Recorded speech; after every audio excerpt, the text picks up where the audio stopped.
In a dusty little desert town, a young black woman brings the last portion of her family's dinner each evening to an old, frail man living alone across the road.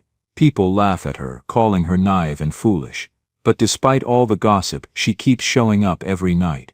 Over those quiet shared meals, they become the only warmth in each other's lives. Until one morning the old man passes away and leaves behind a letter, one that breaks her heart, heals it, and changes her life forever.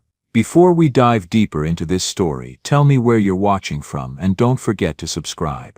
I've got something special for you tomorrow. Maple Hollow was the kind of town people forgot about the moment they drove past the last gas station, quiet, overheated, and worn down to the bone. Houses leaned like they were tired of standing, the air shimmered with dust, and the streets stayed empty even on the busiest days.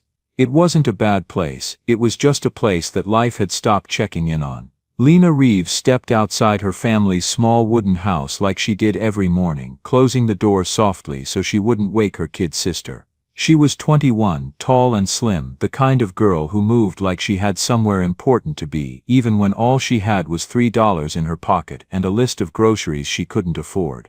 Her mother's voice floated from inside, thin and tired but still trying to sound strong.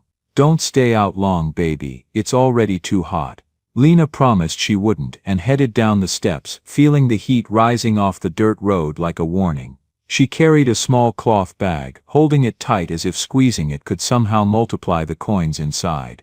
Kids played in the street, kicking a crushed soda can, laughing the way only kids in a broken town could laugh, loud, careless, like they didn't know yet what life could take from them. A man waved lazily from his porch, fanning himself with yesterday's newspaper, and somewhere in the distance a radio played a gospel song that sounded too slow for the heat. Lena was already sweating by the time she reached the corner. She wiped her forehead, tightened her grip on her bag, and kept walking. She always did. She had gotten good at moving forward even when she didn't have the energy for it. And just when she thought she'd make it to the little store without anything unusual happening, she spotted a woman on the opposite side of the road, cursing at an old car that had clearly given up. Smoke drifted out from under the hood like the car itself was sighing. Lena didn't even think. She crossed the road so fast the woman flinched. "Ma'am, you need help." The woman blinked at her, wiping sweat from her face. "Lord, yes, child, this thing died on me again."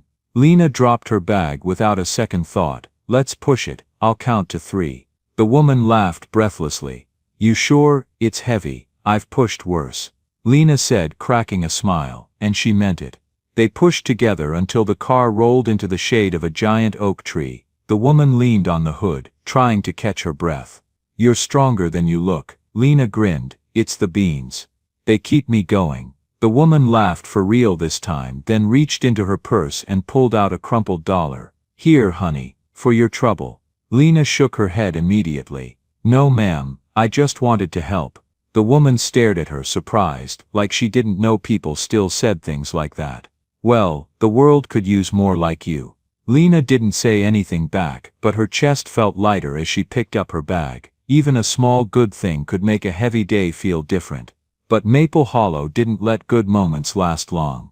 As Lena walked into the grocery store, the heat pressed down again, the fan above her rattled like it was begging for retirement, and the place smelled faintly of dust and old fruit. She picked up beans, 1 onion, a little salt, just enough to stretch dinner for 3 people, and counted her coins twice before paying.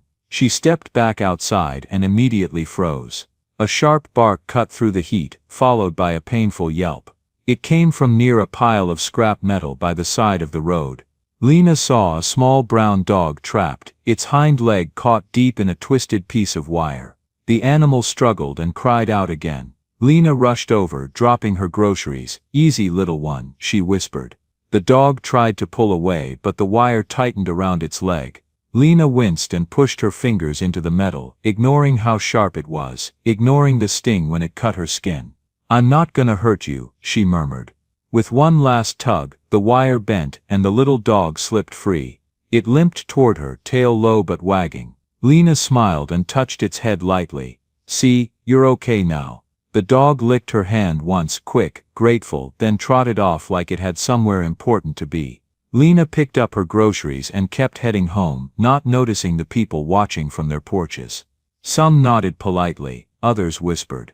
Because in Maple Hollow kindness was suspicious, kindness meant too soft, too giving, won't survive long. Lena had heard it all before. She still smiled anyway.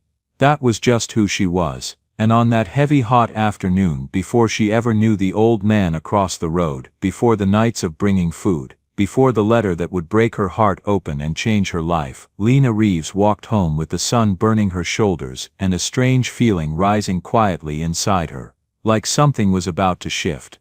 Like her story was already in motion, even if she hadn't realized it yet.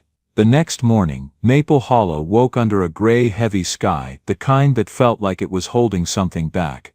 Lena stood at her window, rubbing sleep from her eyes, listening to her mother's shallow breathing in the next room and the soft rustle of her sister curling deeper under the blankets. For a moment, she thought she'd get a quiet start. Then something outside caught her attention, small at first, almost easy to ignore. Across the road, on the porch of the house that leaned hardest toward the dirt, sat a man she had never really noticed before. He didn't move, not an inch. Just sat there with his back bent like the years had pushed him down and left him that way. His coat was too big, the elbows patched, the buttons mismatched like they'd been fixed by a hand that wasn't steady anymore. A faded cap hid most of his face, but his hands, thin, trembling, marked with veins, rested on his knees. And beside him, right at his feet, sat a dented metal bowl. Empty. Lena frowned. Maple Hollow had plenty of people who struggled, but this man, she had never seen him up close. Maybe she had passed by 100 times without really looking. Maybe everybody had. She stepped out onto the porch, letting the screen door click behind her. She tried to act like she was just stretching, but her eyes couldn't leave the figure across the road. There was something about the stillness of him, like he wasn't waiting on anything but had nowhere else to go. Just then, Mrs. Carter from next door shuffled outside in her robe, cigarette already lit, hair in curlers that looked older than Lena. She caught Lena staring and smirked.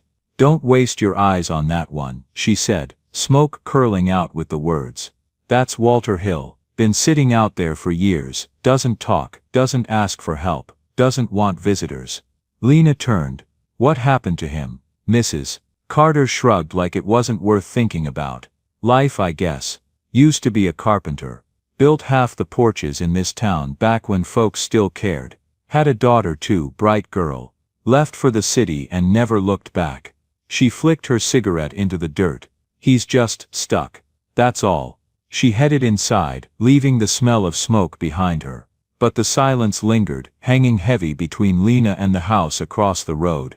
Lena didn't know why, but something tugged inside her. A small pull, the same kind she felt yesterday when she helped the stranger with the broken-down car and freed that scared little dog from the fence. It wasn't dramatic. Just a whisper inside her, "Don't look away." She went back inside, made breakfast for her sister, helped her mother take her morning medicine, and tried to push the image of the man on the porch out of her mind. But every time she passed the window, he was still there. Same posture, same stillness. Same empty bowl sitting like a quiet confession of need he refused to speak. By noon she stepped outside pretending to hang laundry, but really she was looking again. In the daylight, she could see him better. White hair thinning, skin lined like cracked wood, eyes lowered as if he were reading something on the ground no one else could see. A group of teenage boys rode by on their bikes, laughing loud, careless. One of them shouted something cruel about the porch ghost. The others cackled as they pedaled off. Walter didn't flinch, didn't lift his head, didn't defend himself, just stayed still. That was the moment something in Lena tightened, not anger exactly, but a kind of ache. Because she knew what it felt like to be talked about, judged, sized up by people who didn't know the first thing about her life. Later, at the grocery store, she heard whispers again. This time about him. That old beggar's still out there. Man should be in a home somewhere. Or at least stop looking so pathetic. Lena didn't respond. She never did, but the words followed her all the way home, sticking to her like the dust on her shoes. And when she stepped onto her own porch again, the sun setting low behind the trees, she looked across the road and saw him still sitting there, same spot, same bowl, same silence, but this time, his head lifted for just 1 second. Their eyes met. There was no anger there. No shame. Just tired recognition, like he was surprised somebody had finally seen him. He nodded, a small polite gesture, like a man who still remembered his manners even if the world had forgotten his name. Lena nodded back before she even realized she had done it.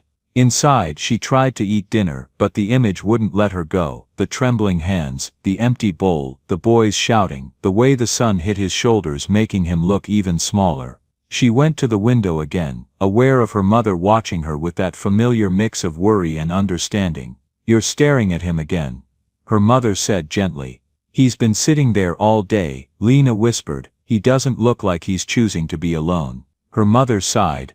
"Some folks just get left behind, baby." Lena swallowed. "Doesn't mean they deserve it." That night, long after everyone else had gone to sleep, she sat by the window again. Through the thin curtain she could still see the shape of him. Still, silent, waiting for something he probably knew wasn't coming. She didn't know why, but the thought hurt. More than she expected. The moonlight settled across the road, and Lena whispered into the quiet, almost embarrassed by her own voice, "No one should have to sit hungry in the dark." She didn't know it yet. Not tonight, not in that small moment where her heart cracked open just a little, but this was the beginning. The first step towards something that would change her life forever. That evening, Maple Hollow felt heavier than usual.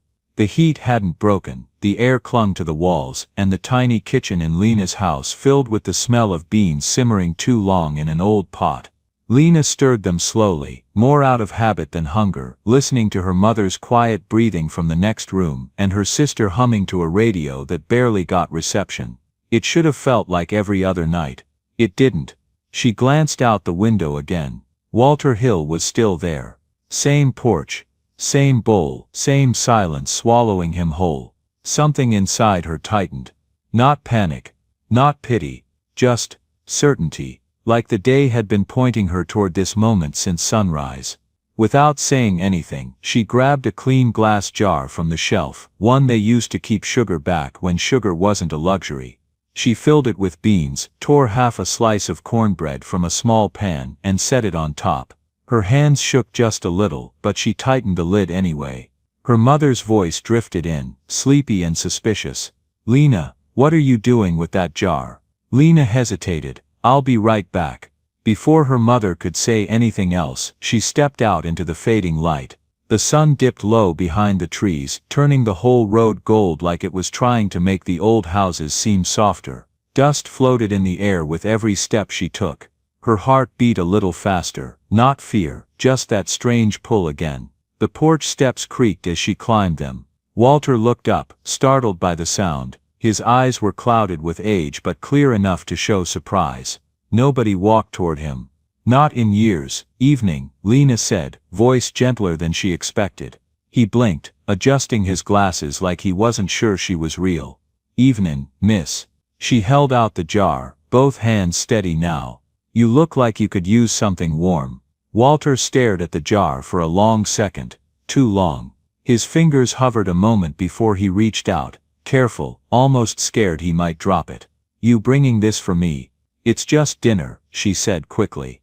"Nothing fancy." He swallowed, and his hands trembled harder as he held the jar close like it was something breakable, something sacred. His voice cracked a little. "You didn't have to trouble yourself." "It's no trouble," Lena said. "There's enough to share." He unscrewed the lid slowly, and the smell of beans drifted into the warm air. Something shifted in his face, just slightly, but enough for her to see the man he used to be before life got so loud and lonely. "Lord," he whispered, closing his eyes for a moment. "That smells like home." Lena didn't know what to say to that. So she didn't say anything, she just stepped back, letting him take the first bite. Walter ate slow like he didn't want to rush the moment. The crickets buzzed in the grass. A screen door slammed somewhere down the street. The evening stretched out around them, warm and strange and gentle in a way that didn't feel like Maple Hollow at all. When he finished, he looked up, eyes glistening under the porch light. "Thank you," he said softly. "You don't know what this means." Lena managed a small smile. "Eat before it gets cold." He nodded. "Yes, ma'am." Then after a breath, "Name's Walter. Walter Hill." "It's nice to meet you, Mr. Walter," she said. He smiled, a real one, small but honest. Then, almost like he was afraid she would vanish, he added, "God bless you, Lena." She froze. She hadn't told him her name. She didn't even remember introducing herself anywhere near him. "Have a good night," she said, stepping down the porch slowly. When she reached the road, the air felt different, lighter, but also heavier in places she couldn't name. She could still feel his eyes on her back, a soft weight instead of a burden. Inside, her mother was waiting, arms crossed but eyes softer than her tone. "You fed him, didn't you?" Lena nodded. "He was hungry, Mama." Her mother sighed, shaking her head the way mothers do when they're worried but proud in the same breath. "We're hungry too most nights. We'll be fine," Lena said quietly. Her mother watched her for a long moment, then whispered, "You got your daddy's heart too big for this world." Lena didn't answer. She didn't have to.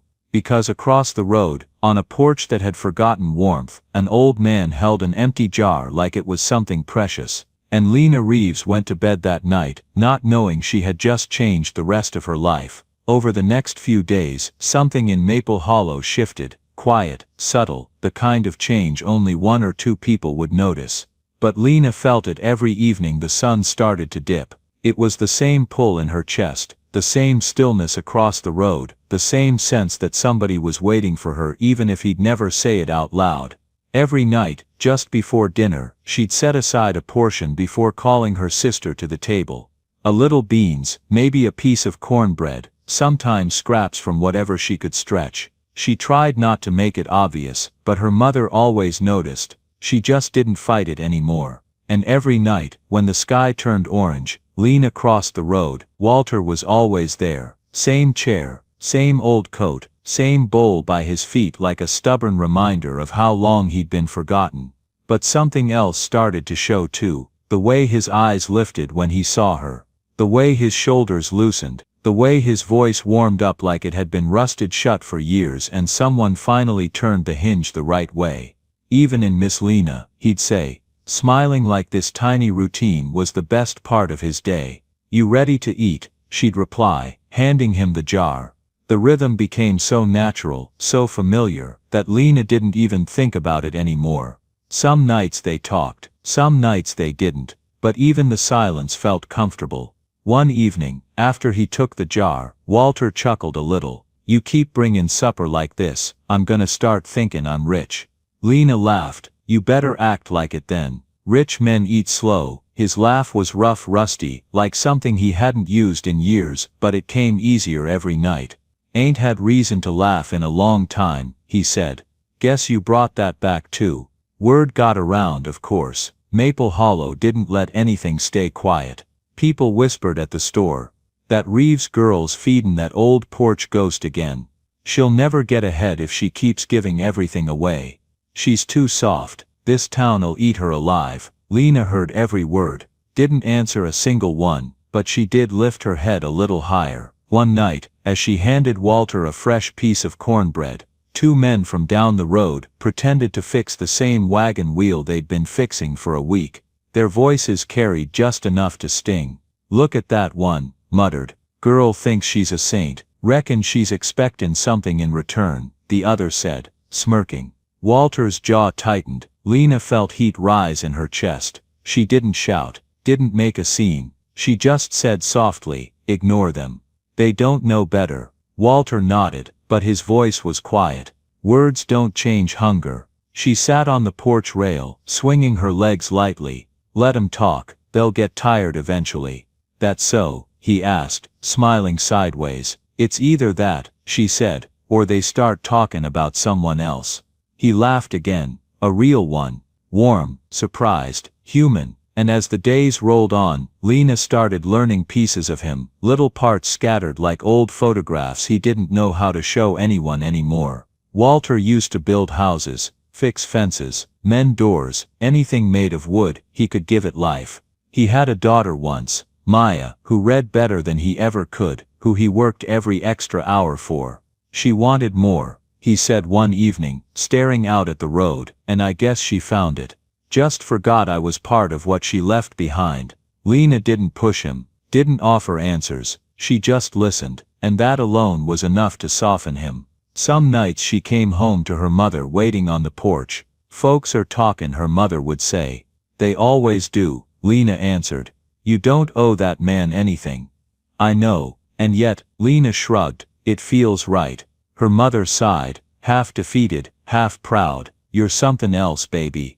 But Lena didn't feel like something else. She just felt responsible. Because every night when she crossed the road, Walter looked less like a man fading out of the world and more like someone finding pieces of himself again. He ate slower, talked more, sat straighter. And sometimes, when the porch light hit just right, she swore she could see a version of him from years ago. Strong hands, bright eyes, a man who once built things that lasted, even if life hadn't lasted for him the way he hoped. But something else was building now. Something no one in Maple Hollow saw coming. A connection, a routine, a quiet partnership between a girl who gave too much and a man who'd spent years with nothing left to receive. Neither of them knew it yet, but these evenings weren't just kindness. They were the beginning of a bond that was about to pull both their lives in directions they never expected. As the summer in Maple Hollow dragged on, the heat got heavier, the days got slower, and the evenings turned into something Lena could almost predict. But one thing she couldn't predict, one thing she didn't expect, was how much Walter was changing. Not his body, that part was getting worse, but his spirit, that was coming back to life, a little more each night. It started small. One evening, she noticed he was breathing harder, his hands shaking more than usual when he lifted the jar. But he talked more too. A lot more. "Used to build porches," he said one night, tapping the armrest with a weak smile. "Built this one too. Never thought I'd end up sitting on it, more than I built on it." Another night, he told her about the field behind Maple Hollow where he and Maya used to race when she was little. "She always let me win," he said, laughing so softly it almost turned into a cough. "Least till she got old enough to outrun me for real." The stories weren't fancy, they weren't deep, but they made him glow, even if the glow was faint. And Lena listened the way people wish others would listen to them, with attention, not obligation. But while his spirit brightened, his body slipped the other way. Some nights he had to sit down slowly, like every bone in him hurt. Some nights he couldn't even finish what she brought. She pretended she didn't notice, but she did. Still there was something new in his eyes, a spark that hadn't been there before. A warmth that told her he was carrying something besides pain now.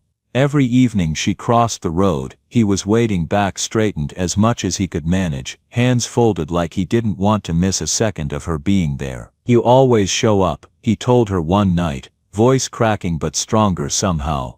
"You always wait," she answered. And just like that, the whole porch softened around them. But Maple Hollow didn't stay soft for long. One afternoon, on her way home from the store, she noticed Walter wasn't on the porch. His chair sat empty, rocking slightly in the wind. The bowl was gone. The air around the house felt wrong. She crossed the road fast, faster than she meant to, and knocked on the door. When no one answered, she pushed it open. The house was dim, the air stale. She found him sitting on the floor beside his bed, his breath shallow, his face pale enough to scare her. "Oh my God, Mr. Walter, what happened?" He tried to smile. "Guess I stood up too fast. You shouldn't be alone like this," she said, slipping her arms under his to help him sit up straight. He was lighter than she expected, too light. He chuckled weakly. "Don't got much choice, do I?" Lena looked around. The room was almost empty. A bed, a chair, a photo frame lying face down on the table. She picked it up and brushed off the dust. A young girl stood beside a young Walter, both smiling at the camera like the future was bright. "Maya?" Lena asked quietly. Walter nodded, eyes getting glassy. "She used to braid my hair, said she'd buy me a new suit when she got her first paycheck." Lena set the picture back gently. "She loved you." He didn't answer at first. When he finally did, his voice was barely there. "She did, until the world convinced her she shouldn't." Something sharp twisted in Lena's chest, not anger, not sadness, something heavier. She helped him back into bed, pulled a blanket over him, and straightened the room the best she could. He watched her through half-closed eyes. You remind me of her sometimes, he murmured. The way you don't give up on people. Lena swallowed hard. Then I'll take that as a compliment. He laughed, soft, broken, but real. She stayed until he drifted to sleep. When she stepped outside, the sun was setting low, turning Maple Hollow orange and gold, like the whole world was holding him gently for once. Her mother was waiting on their porch when she crossed back. You were in there a while, she said. He fell, Lena replied. I helped him up. Her mother nodded slowly. He's lucky you came by. Lena looked back at Walter's house. I don't think luck's the right word. No? Her mother asked. He doesn't have anyone else, Lena whispered. Maybe someone's just supposed to remember him. Her mother rested a hand on her arm. Just don't lose yourself remembering everybody else. Lena gave a tired smile. Maybe that's how I'll find myself. But that night, when everyone had gone to bed, she couldn't shake the image of Walter on the floor, struggling to breathe, holding onto a photograph he'd turned face down years ago because looking at it hurt too much. She lay awake long after the house went quiet, staring at the soft glow of the moon through her curtain, thinking about a man who'd been waiting for so long he forgot he was allowed to hope again. And even though she didn't say it out loud, not yet, she knew. Tomorrow night, she'd be back. And the next night, and the next, because something inside her already understood the truth. Walter Hill wasn't just someone she fed. He was someone she couldn't walk away from. A few days after finding Walter on the floor, the heat in Maple Hollow finally eased, not much, just enough that people left their doors open in the morning to let the air move. Lena had just come home from her shift at the diner when she saw something strange sitting on the kitchen table. An envelope, not the flimsy white kind bills came in. This one was thick, cream-colored, edges trimmed in gold, her name Lena Reeves, written in careful print across the front. Her mother stood beside the table, arms folded, but the corners of her mouth twitched like she was trying not to smile. This came for you, she said. Lena wiped her hands on her apron, heart already beating too fast. She hadn't seen anything this official looking in her life. She picked it up, hesitating for half a second, like the paper might vanish if she moved too quickly. Go on, her mother encouraged. Open it. Lena slid her thumb under the seal, and pulled out a letter printed on heavy paper. She read the first line, then the second, then stopped breathing somewhere around the third. Her mother leaned in. Well, I got in, Lena whispered.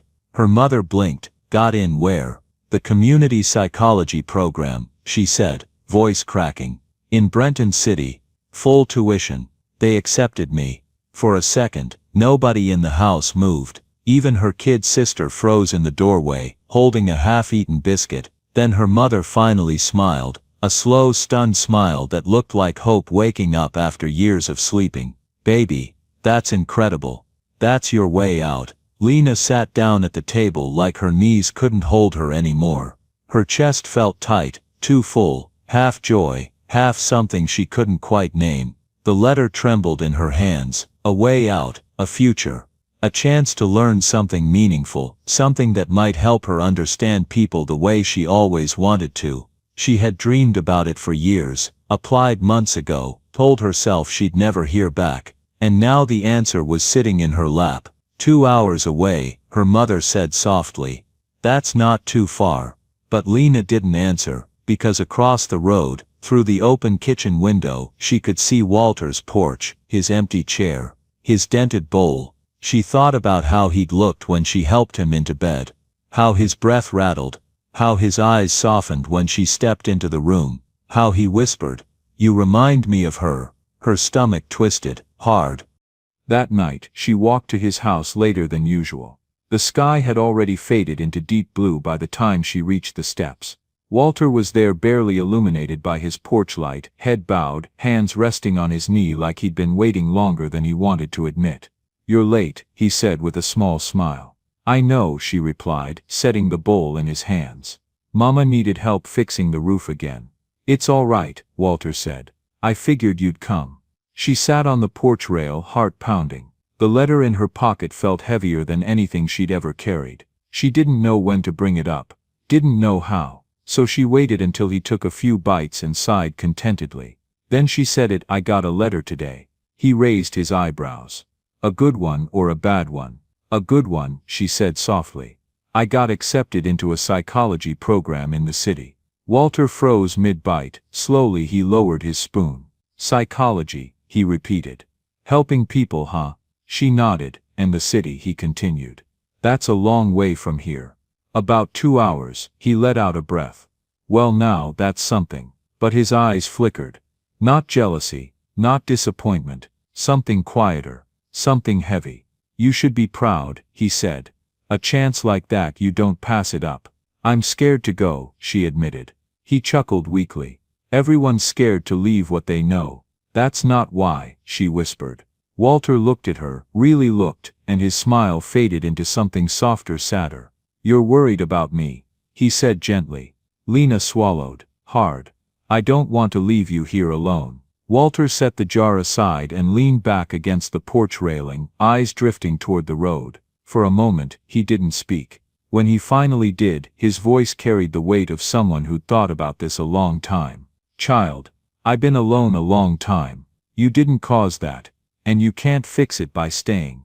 Tears prickled her eyes before she could stop them, but she blinked hard, refusing to let them fall. You don't need to take care of me, he continued. You've already done more than anyone else in this town. More than I ever expected from anybody. It doesn't feel right to leave, she whispered. It feels right because it is right, he said. You gotta go live the life you've been craving. Don't let an old man's porch keep you stuck in a place that stopped growing. She shook her head. It's not your porch, it's you. He nodded slowly, touched more deeply than he let on. And I'm grateful for that. Truly, but you were never meant to stay here your whole life. The crickets hummed in the dark. The air sat still around them. So what do I do? Lena finally asked. You go, Walter said firmly. When it's time you go, and don't look back with guilt. Look back with pride. He reached out and patted her hand with fingers that trembled but held steady just long enough. You gave me back something I thought I'd lost for good, he whispered. Let that be enough. Lena nodded, unable to speak past the tightness in her chest. They sat together until the night swallowed the last bit of orange from the sky. She didn't know how long she stayed. She only knew leaving felt harder than it ever had before. But under the porch light, Walter smiled at her with a calm she didn't understand yet, like he'd already made peace with whatever was coming. She just didn't know how soon whatever was coming would arrive. The next couple of days passed in a strange haze. Maple Hollow looked exactly the same.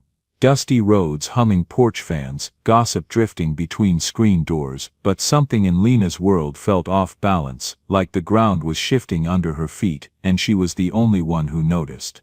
The acceptance letter stayed tucked inside her Bible. She read it every morning. She reread it every night, and every time that same knot tightened in her stomach.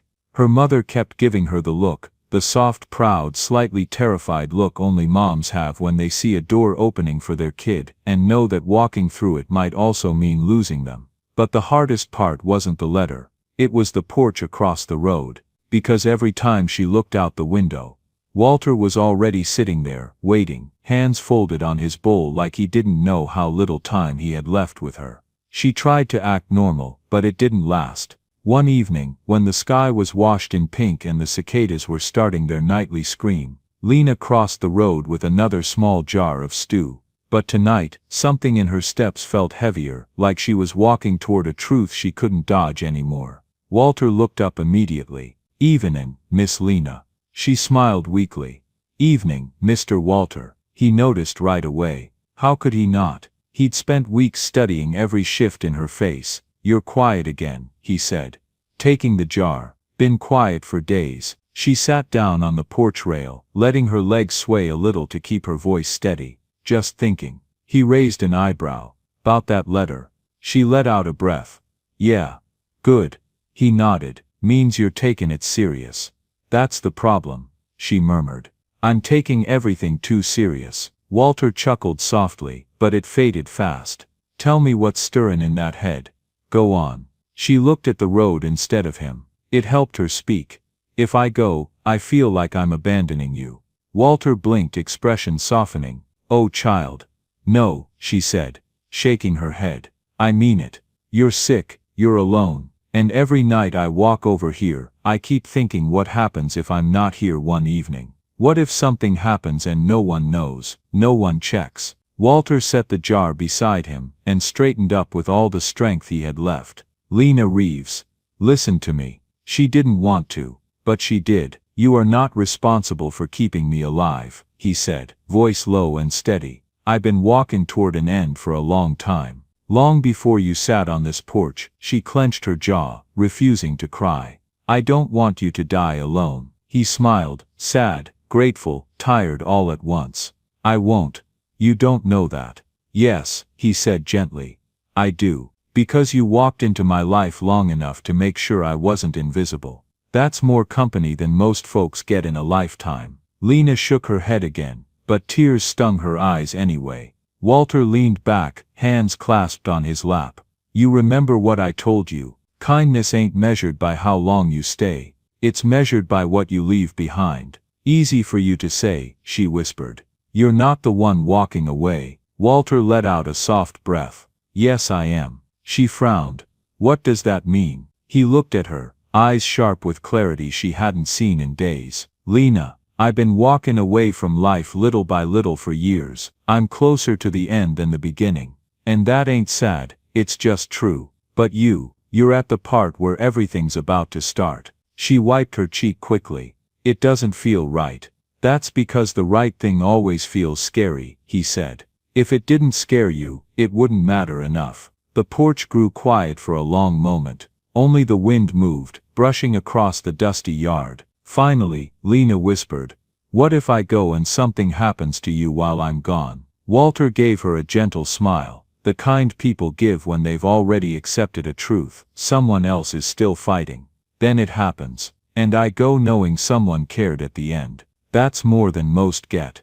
That broke her. Not loudly, not dramatically. Just a quiet tear running down her cheek, the kind that came from a place deeper than sadness. Walter reached out with shaky fingers and tapped her hand lightly.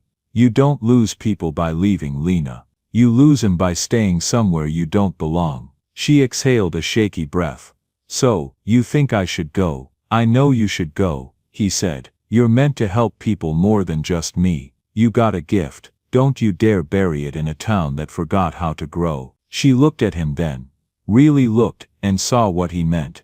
This wasn't him pushing her away. This was him giving her permission. The kind he knew she needed to hear. Walter leaned back and smiled faintly. And when you get there you send me a letter. Tell me about the big buildings and the people you're fixin' to help. She nodded slowly. I'll write you every week. He laughed softly. You'll be too busy for that. But I'll still be waitin' on the mailman. She couldn't help but smile. You always know what to say, don't you? No, he whispered. Just lived long enough to know which words matter. And just like that, something inside her settled. Not all the way, but enough. The question wasn't go or stay anymore. It was how to say goodbye before time ran out. The morning Lena was supposed to leave, Maple Hollow felt strangely still. Not quiet, this town was always quiet. But still in a heavier way, like everything was holding its breath. Her small suitcase sat open on the bed, half packed, half forgotten. She kept folding and unfolding the same shirt without realizing she was doing it. Her mother hovered by the door, trying not to rush her but clearly fighting the urge. The bus leaves at 5, honey. We should leave by 4:30. I know, Lena said, but her voice sounded far away, like someone else had borrowed it. Because from her window, across the road, Walter's porch light, normally still glowing in the early morning, wasn't on. She stared at the empty porch chair, the sagging roof, the bowl missing from its usual spot. The feeling crawling up her spine told her more than her eyes could. Something wasn't right. Her mother stepped closer, voice gentle. Lena, you should go say goodbye. I was going to. Lena said softly. I just wanted to finish packing first. But that was a lie. And the lie felt sharp on her tongue. She couldn't shake the tug in her chest, the one that had led her to him that very first evening. The one that had never been wrong. She zipped the suitcase halfway, grabbed her shoes and crossed the road without bothering to change out of her house clothes. The morning air was cool, but her palms were sweating. "Mr. Walter," she called as she stepped onto the porch. No answer. She knocked gently on the door, then harder. "It's Lena. Can I come in?" Still nothing. Her stomach dropped. The door wasn't fully shut, just resting in the frame, like someone had closed it softly. Lena pushed it open and stepped inside. The house was dim, quiet, still in the kind of way a home becomes only after someone stops moving inside it. "Mr. Walter," she called again, but her voice cracked. She walked down the small hallway toward the bedroom, each step slower than the last. She already knew, something inside her already knew. He was sitting upright in bed, the blanket pulled to his chest, his hands resting gently on top of it, like he'd been preparing to meet the day. His eyes were closed, his breathing still, his face soft in a way she had never seen before, like every pain, every ache, every lonely night had finally let go. Lena stopped in the doorway, her breath caught in her throat. For a moment she didn't move, couldn't. The world narrowed to him, this old man who had spent years fading, only to find light again at the very end. "Walter," she whispered, though she already knew he wasn't asleep. She took 2 shaking steps forward and placed her hand on his arm. Cold, the kind of cold that didn't come from the weather, the kind of cold that didn't leave. A sound escaped her chest, small and broken, somewhere between a breath and a sob. She covered her mouth, shoulders trembling. She sank onto the edge of the bed, tears spilling before she even felt them fall. "You promised you'd be here," she whispered through a cracking voice. "You promised I'd have time." He hadn't lied, he'd simply run out of it. His nightstand held a small folded paper, her name on it. Her fingers shook as she lifted it, hands barely steady enough to unfold it. "Dear Lena, if you're reading this, then I've gone where the hurt can't reach. Don't be sad for me. You gave me more than I ever expected at the end of my days. Go live your life, child. And when you see the sun break after a long rain, think of me sitting on that porch waiting just a little while longer. Love, Walter." The letter blurred as tears filled her eyes again. She pressed the note to her chest and bowed her head, the weight of the moment pressing down on her until she felt like she might break entirely. But she didn't break. She cried, quiet, steady, shaking, but she didn't fall apart, because even through the grief, she could feel it. He had left her with something to hold on to, a purpose, a direction, a promise she now had to keep. It took her a long time to stand up, a longer time to leave the house, and even longer to walk back across the road. Her mother met her at the porch steps, saw her face, and didn't ask a single question. She just gathered Lena into her arms, holding her as the morning sun rose over Maple Hollow. "He's gone," Lena whispered into her mother's shoulder. "He's really gone." Her mother closed her eyes, hugging her tighter. "I know, baby, I know." The bus would leave that afternoon, but Lena didn't think about the bus. Not yet. She stood on her porch, looking at the empty house across the road, and understood something that made her cry all over again. Walter didn't die alone. He hadn't felt alone in a long time, and that was because of her. Walter's funeral happened 2 days later, early morning, under a wide oak tree on the edge of the small Maple Hollow cemetery. The air was cool, the sky washed in pale blue, and the kind of silence settled over the town that didn't feel empty.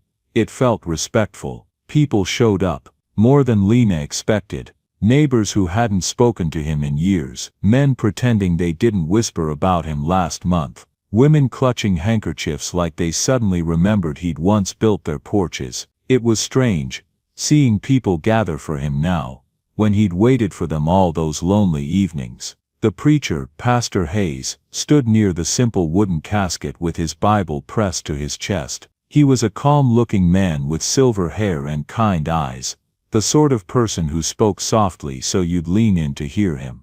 When he saw Lena standing alone at the front, holding Walter's folded letter in her hand, he approached her gently. "You were close to him," he said quietly. Lena swallowed. "He was my friend." The pastor nodded with a softness that felt like understanding, real understanding.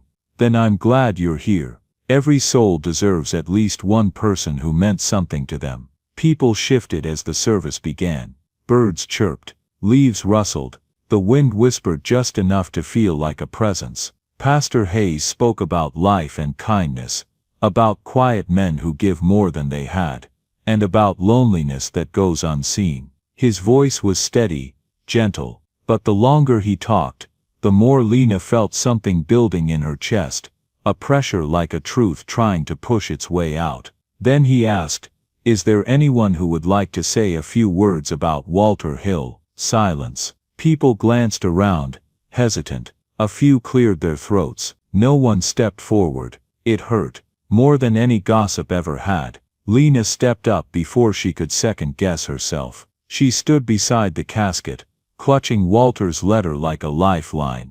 Everyone turned toward her, faces lined with curiosity, regret, maybe even guilt. Her voice trembled at first. Walter wasn't just some old man on a porch. He wasn't a burden. He wasn't a ghost. He was a person.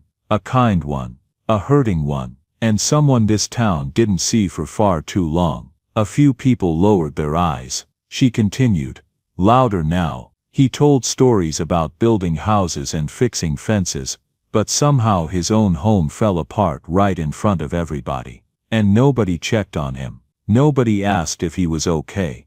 Not until it was too late. The wind picked up, brushing through her hair. But he wasn't alone at the end, she said softly. He wasn't invisible. And if you're wondering how I know, it's because I sat with him. I talked with him. I listened. And he listened to me too. He cared about people even after the world stopped caring about him. Someone sniffled quietly behind her. She unfolded the letter with shaking hands. The last thing he told me, she said, voice cracking, was that I gave him back something he lost years ago. Hope, dignity, the belief that people could still be good. She wiped her cheek quickly. And I want you all to know, he deserved better than what life gave him. But he left this world with peace because he wasn't forgotten at the end. Silence fell heavy over the group. No discomfort, no judgment this time, just the weight of truth. When she stepped back, Pastor Hayes touched her arm gently. Those were needed words, he murmured.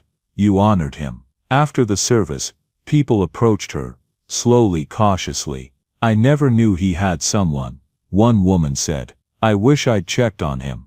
A man muttered. He was a good man. I should have done more.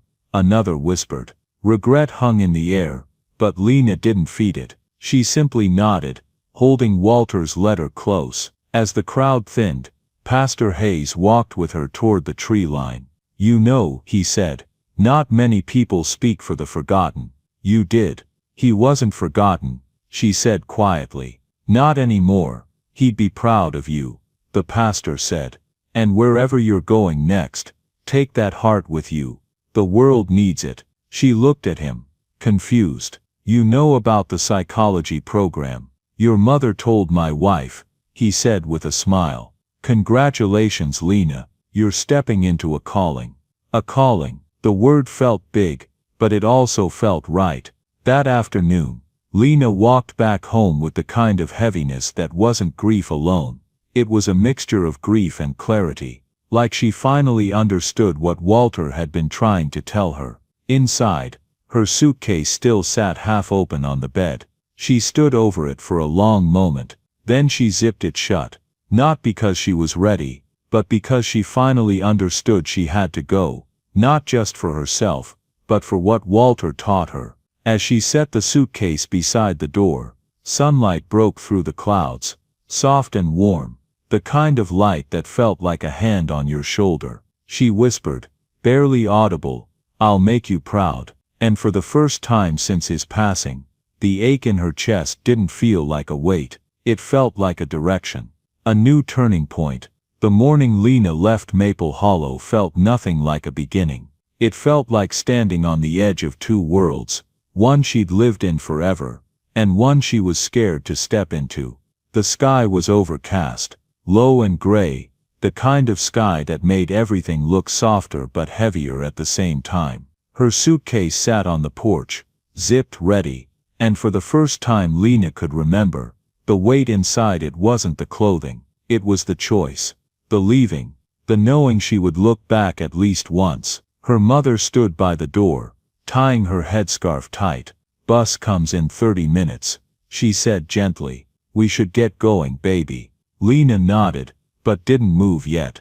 Across the road, Walter's porch sat empty the way it always had before she stepped into his life. Only now, it looked different, like a story that had ended in the middle of a sentence.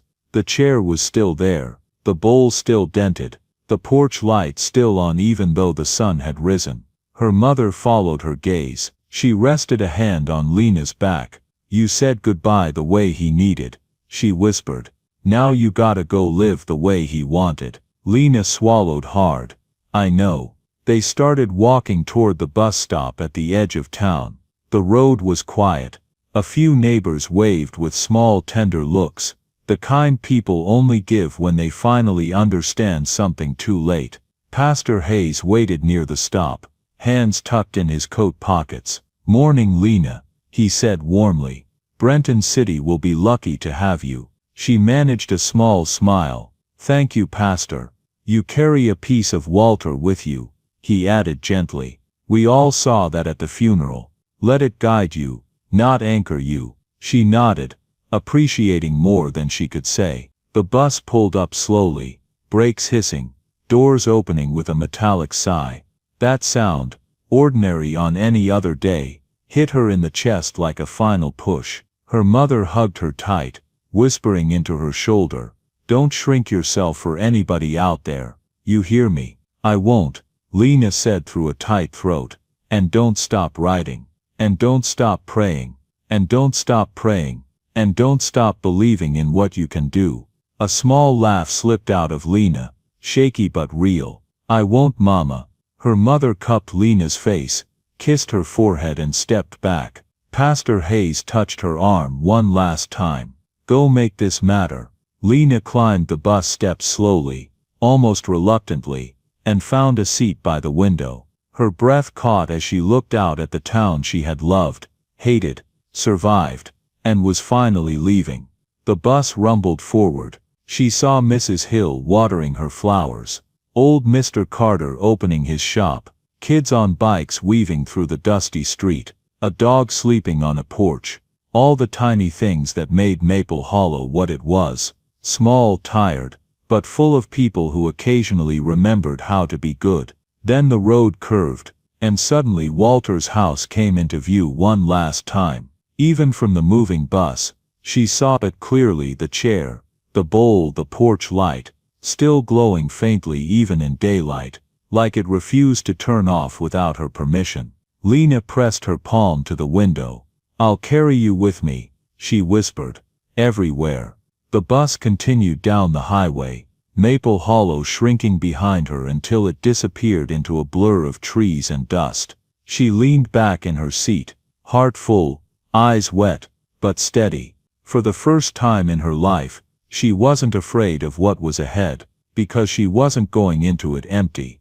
She was carrying every lesson Walter had given her: kindness first, courage next, and the belief that sometimes the smallest acts change everything. As the city skyline peaked faintly on the horizon, Lena let out a slow breath. "Okay," she whispered. "I'm ready." She didn't know that her journey was about to collide with something unexpected, someone who held a piece of Walter's past and a message she wasn't prepared for. But she'd learn soon enough. Years passed faster than Lena expected. Brenton City became home in a way Maple Hollow never fully could. The noise, the rush, the strangers, it all felt overwhelming at first, but little by little she learned how to breathe inside that chaos. She finished her psychology program. She worked in community clinics. She learned to talk to people who felt invisible, because she had once known a man who lived that exact feeling every day. But no matter how far she went, certain things stayed with her. Walter's letter pinned above her desk, the dented bowl she'd kept as a reminder, the porch light she bought for her apartment, left on every night, even when she slept. Some nights when rain hammered the city windows she'd close her eyes and whisper, "I hope you see it, Mr. Walter." She built a new life, but never let go of the pieces that shaped her old one. Until one afternoon, 7 years after she left Maple Hollow, something happened that cracked her world open again. It was a slow Tuesday at the clinic. The waiting room was quiet, the kind of lull that made the day feel suspended. Lena stepped out to call the next patient. A woman in her late 20s stood up. Neat clothes, nervous hands, eyes that seemed to carry a whole storm behind them. "Hi," the woman said softly. "I'm Maya Hill." The name hit Lena like cold water. Not a coincidence. Couldn't be. Her heart lurched so hard she almost lost her breath. She cleared her throat. "Come in." The woman followed her into the small counseling room and sat in the chair across from her. She fidgeted with the zipper on her bag, eyes darting everywhere, walls, floor, hands anywhere but Lena's face. For a moment neither spoke. Then Maya whispered, "I'm not really sure how to start." "It's okay," Lena said gently. "Start wherever you can." Maya took a shaky breath. "I came here because I need help forgiving someone who's already gone." Lena's stomach tightened. "My father," Maya added. Everything in Lena went still, but outside she stayed composed, her voice even. "Tell me about him." Maya swallowed hard. "I left home years ago. He always wanted me to go chase something bigger, so I did. But then life got busy. I got busy, and I kept telling myself I'd go home when things slowed down." She clenched her jaw. But things never slowed down. Lena didn't speak. She let Maya's words settle. Maya continued in a voice that cracked at the edges. "One day I saw something online. Someone had posted about a funeral in Maple Hollow. A man who died alone and a girl who used to bring him food every night." She paused, shaking her head. "I didn't even know it was him until I saw the name. I had missed everything." Lena's breath hitched, but Maya kept going. "I tried to go back. But by the time I got there he was already gone. And I don't know why I'm here or why I'm telling you all this. But," she broke off, tears filling her eyes. "I just need to know if he ever forgave me." Lena closed her eyes for a moment, steadying her breath, steadying her heart. When she opened them again her voice was soft but sure. "He forgave you long before you ever asked." Maya looked up sharply, tears spilling. "How do you know?" Lena reached slowly into her desk drawer. Her hands trembled, not from fear but from the importance of what she was about to do. She pulled out a faded envelope, the second letter, the one she had found months after Walter's death, tucked behind an old Bible inside his belongings. She slid it across the table. "This is yours," Lena said. "He wrote it for you." Maya stared at it like it was a miracle she wasn't sure she deserved. Her hands shook as she opened it. Inside was Walter's careful handwriting, old, shaky but full of the love he never stopped carrying. "My girl, if this reaches you, know this: you were never too late in my heart. I forgave you before there was anything to forgive. Life takes people in different directions, but it never took my love from you. If I don't get to tell you in person, then let this letter do the talking. I am proud of you. Always was, always will be. Love, Dad." Maya's face crumpled. She covered her mouth, sobbing, not loud, but deep, raw, the kind that comes from years of guilt finally breaking open. Lena moved to sit beside her, placing a gentle hand on her back. "He waited for you," Lena whispered. "Not with anger, with hope." Maya sobbed harder. "And he didn't die alone," Lena continued softly. "I was with him, every night. He talked about you. He loved you. He never stopped." Maya turned, tears streaking down her face. "Why would you do that for him?" Lena smiled, a small bittersweet smile. "Because someone once told me that kindness changes hands. He gave me something to carry forward. I guess this is part of carrying it." Maya whispered, "Thank you." Not small, not timid, but grateful, soul-deep grateful. For the first time in years the ache in Lena's chest eased, not because she'd forgotten Walter, but because she finally understood his story wasn't over. It was still unfolding, in her and Maya, in every act of kindness that rippled outward because of him. And as Maya clutched her father's letter like a lifeline, Lena felt something shift in her own heart. A closing, a healing, a quiet, powerful peace. Walter had waited for his daughter, and life strangely, gently had given her back to him at last. After that day in the clinic, the day Lena placed Walter's letter into his daughter's trembling hands, something shifted. Not just in Maya, not just in Lena, but in the space between them. It was like Walter had stitched the two of them together across 7 silent years, tying loose ends with a single envelope and a lifetime's worth of forgiveness. For weeks afterward, Maya visited the clinic regularly, not always as a patient, sometimes just as someone who wasn't finished talking. She asked Lena what Walter liked to eat, what he sounded like when he laughed, whether he coughed a lot, whether he seemed scared. Lena answered every question, every detail, every memory she'd held onto like a gift, and eventually one afternoon when the city sun burned soft through the blinds, Maya said the words that changed everything. "I want to build something in his name." Lena looked up, surprised. "Like what?" "A shelter," Maya said, voice steady with a determination she hadn't had when they first met. "A safe place, for people like him, people who feel forgotten, people who don't ask for help because they think no one sees them." Lena felt her breath catch. Maya continued, "I don't want my father's story to end with regret. I want it to turn into something bigger than both of us." Lena nodded slowly, because she felt the same thing burning in her chest. "I'll help," Lena said. "Really, Walter didn't leave only one of us with a mission," Lena replied. "He left it to both of us." They started planning right away, meeting in coffee shops, in the clinic after hours, even in Lena's tiny apartment where the porch light still glowed every night like a promise. They found an old building near the bus line, run down, forgotten, the kind of place most people didn't bother glancing at. But one look, and Lena knew Walter would have sat on the steps. Walter would have waited there too. Walter would have called it home, long before it earned the name. Renovation took months, permits, fundraisers, volunteers, long nights, arguments, laughter, tears neither of them admitted to. Maya handled the finances, Lena handled the community connections, and slowly the building changed. New walls, bright windows, warm lighting, a kitchen big enough to serve meals, rooms lined with clean beds and thick blankets. Outside, they hung a sign in brushed steel, "The Walter House, a place where no one waits alone." When they unveiled it, people from Maple Hollow came, even the pastor, even Mrs. Hill, even neighbors who once whispered behind fences. Some came with flowers, some with guilt, some with quiet pride. But one thing was the same for everyone. They all said his name out loud for the first time in years. Walter Hill. A man who died in a small town porch chair, and somehow ended up inspiring an entire building.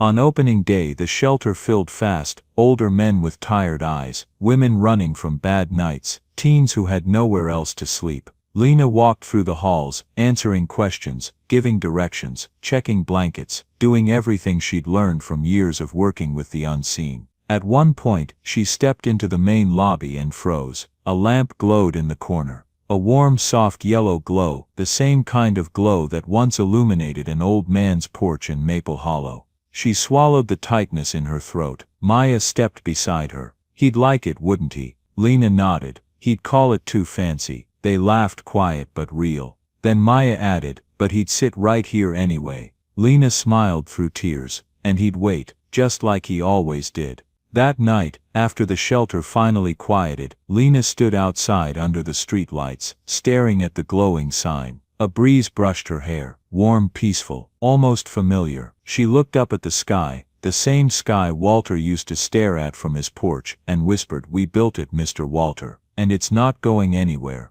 The wind moved again, not strong, not loud, just enough to feel like a yes.